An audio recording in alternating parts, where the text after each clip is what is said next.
इस वीडियो में हम लोग रासायनिक समीकरणों को संतुलित करना सीखेंगे। ठीक है, ये बहुत ही सिंपल है, आपको एकदम बिल्कुल समझ में आ जाएगा। आपको थोड़ा ध्यान दे के देखना है। ठीक, आपको कैसे करना है ये मैं आपको पहले समझाता हूँ। ये जो तीर का निशान है इसके बाएं साइड में और ये तीर का निशान है इसके दाएं साइड में। ठीक है, दोनों साइड तत्वों की जो परमाणुओं की संख्या है वो समान होना चाहिए। कहने का मतलब जैसे यहाँ पे हाइड्रोजन का कितना परमाणु है, यहाँ पे एक है और यहाँ पे दो है, मतलब टोटल तीर के इस पार में हाइड्रोजन का जो परमाणु का जो संख्या है वो 3 है। तो तीर के उस पार भी हाइड्रोजन का जो परमाणु संख्या है वो 3 होना चाहिए, या फिर अगर इस पार 4 है तो इस पार भी 4 होना चाहिए, मतलब दोनों साइड में बराबर होना चाहिए। ठीक, क्योंकि कोई भी रासायनिक समीकरण आपका द्रव्यमान संरक्षण का नियम का पालन करता है। वो कहता है कि दोनों साइड का जो द्रव्यमान है वो बराबर होना चाहिए। ठीक है, तभी हम लोग गिनते हैं। हाइड्रोजन एक है यहाँ पे और यहाँ पे दो है, तो टोटल 3 हो गया। अब इस बार कितना है, यहाँ पे 2 है, इस बार 2 है, यहाँ पे 3 है। ठीक है, तो हम लोग को दोनों को बराबर करना है। हम लोग क्या करेंगे, इसको 4 करने के लिए यहाँ पे 2 देंगे। ठीक है, पहली बात तो आपको एक बात ये ध्यान में रखना है कि आप ये जो आपका पहले से जो यहाँ पे यौगिक बने हुए हैं, आपको इसको कुछ नहीं करना है। ठीक है, तो इसको मैं थोड़ा नीचे लिखता हूँ, आपको बेहतर समझ में आएगा। यहाँ पे देखिए, पहले क्या था हम लोग का, HNO3 था। ठीक है, पहला क्वेश्चन लिख रहा हूँ, प्लस क्या था, CaOH का 2 था। ठीक है, उसके बाद क्या था इधर पे, CaNO3 का 2 था प्लस H2O था। ठीक है, आप चाहें तो सबसे पहले इसको एक ब्रैकेट के अंदर में रख लीजिए, एक बॉक्स के अंदर में रख लीजिए। बॉक्स के अंदर में रखने का मतलब है कि आपको बॉक्स के अंदर जो भी चीज़ें हैं आपको उसको चेंज नहीं करना है। ठीक है, ये जो बिगिनर हैं, जो पहले पहले क्वेश्चन बना रहे हैं, उन लोग के लिए है, ताकि आप क्या करें, बॉक्स के अंदर जो भी चीज़ें हैं आप उनमें कोई बदलाव ना करें, क्योंकि इनमें कोई बदलाव नहीं करना है आपको। ठीक है, यहाँ पे हाइड्रोजन है, इसको बाहर से हम लोग 2 दे देंगे। ठीक है, 2 दे देंगे, यहाँ पे इसको हम लोग 2 दे दिए। ठीक, तो अब क्या हो गया, हाइड्रोजन यहाँ पे 2 हो गया और यहाँ पे 2, मतलब इस पर हाइड्रोजन 4 हो गया। अभी इस पार में पहले से 2 था, तो इसको यहाँ पे भी हम लोग बाहर में 2 दे देते हैं। बाहर में 2 दे देंगे तो क्या हो जाएगा, हाइड्रोजन यहाँ भी 4 हो जाएगा। ठीक है, अब देखते हैं, यहाँ 2 देने से हाइड्रोजन तो 2 और यहाँ पे 2 4 हो गया, लेकिन ऑक्सीजन भी चेंज हो गया, नाइट्रोजन भी सब चेंज हो गया। ठीक है, तो अभी आप लोग क्या कर सकते हैं, ऐसा टेबल बना सकते हैं, एक साइड में तत्व, फिर LHS करके और फिर RHS करके। ठीक है, जो तत्व था यहाँ पे, जो हाइड्रोजन था हम लोग का, वो LHS में कितना है, मतलब तीर के इस पार वाले को LHS बोलते हैं, तीर के उस पार वाले को RHS बोलते हैं। इस पार कितना है, यहाँ पे 2 है और यहाँ पे 2, मतलब इस पार 4 हो गया। उस पार गिनेंगे तो हाइड्रोजन वहाँ भी 4 हो गया। ठीक है, उसके बाद कौन सा तत्व है, नाइट्रोजन। नाइट्रोजन गिनते हैं, नाइट्रोजन यहाँ पे कितना है, 2 है।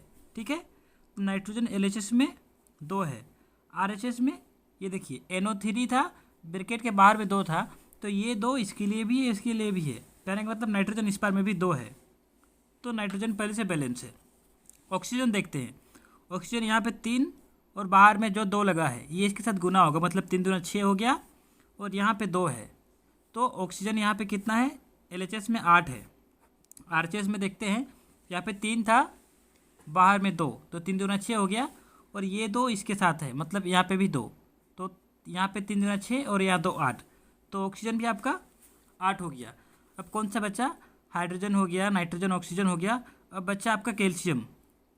कैल्शियम देखिए, इस पार में भी 1 है, इस पार भी 1 है, तो जब आपका दोनों साइड में LHS में और RHS में जितने भी तत्व हैं उनका जो परमाणु है दोनों साइड में मतलब बराबर हो गया, तो ये आपका बैलेंस हो गया, मतलब ये आपका संतुलित हो गया। तो इस समीकरण को संतुलित करने के लिए हम लोग को यहाँ पे 2 लगाना पड़ेगा और यहाँ पे 2 लगाना पड़ेगा, मतलब यहाँ पे 2 लगाएंगे और एक यहाँ पे 2 लगाएंगे, तो हम लोग का ये समीकरण क्या हो गया, संतुलित हो गया।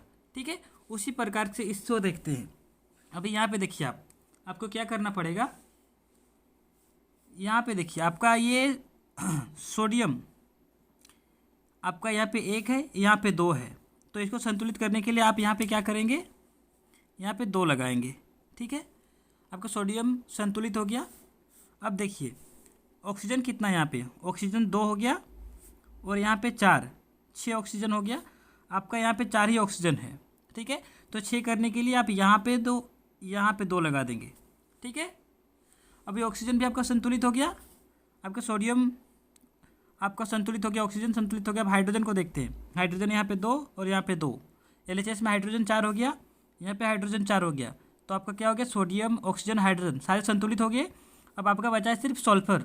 सल्फर यहाँ पे कितना है, 1 है, और सल्फर यहाँ पे भी 1 है।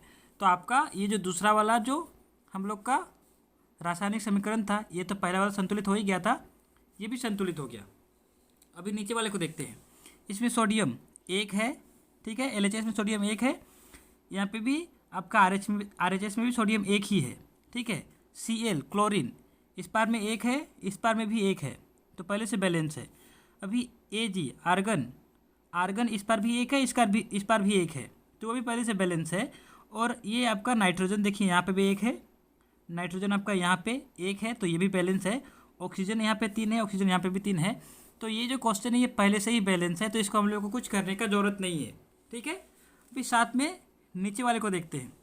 देखिए यहाँ बेरियम क्लोराइड है BaCl2 और यहाँ पे आपका H2SO4 है। अभी इसमें देखिए आपका तत्व कितने कितने हैं। यहाँ पे बेरियम का 1 मॉलिक्यूल है, ठीक है, मतलब एक ये है। अभी इसमें बेरियम कितना है, बेरियम इसमें 1 है, ठीक है। बेरियम इसमें भी 1 है, इस पर भी 1 है। अभी आपका देखिए क्लोरीन यहाँ पे 2 है, क्लोरीन यहाँ पे 1 ही है, तो इसको 2 करने के लिए आप यहाँ पे 2 लगाएंगे, ठीक है। तो आपका बेरियम तो पहले से संतुलित था, क्लोरीन भी आपका भी संतुलित हो गया। उसके बाद हाइड्रोजन देखिए कितना है, हाइड्रोजन यहाँ पे 2 है, हाइड्रोजन यहाँ पे भी 2 हो गया, तो ये भी संतुलित हो गया।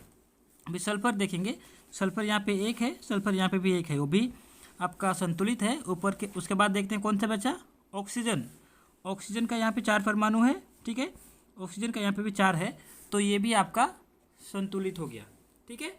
तो इसी प्रकार से आपको संतुलित करना है। आपको क्या करना है, जो तीर का निशान है उसके बाएं साइड में उसको हम लोग LHS बोलते हैं, और उसका दाएं साइड में उसको हम लोग RHS बोलते हैं, ठीक है। तो आपको LHS और RHS में जो भी तत्व हैं उनका जो परमाणुओं की संख्या है वो आपका मतलब बराबर होना चाहिए, ठीक है।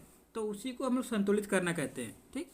तो इस प्रकार से आपको देखना है पहले। अगर ऐसा समझ में नहीं आता है तो आप ऐसा घेरा करके ऐसा टेबल बना सकते हैं और आप गिन के लिख सकते हैं कि कितना परमाणु है आपका, और उसके बाद आपको किसको गुना करेंगे और कितना से गुना करेंगे तो जाके आपका वो बराबर हो जाएगा, वो आपको देखना है, ठीक है।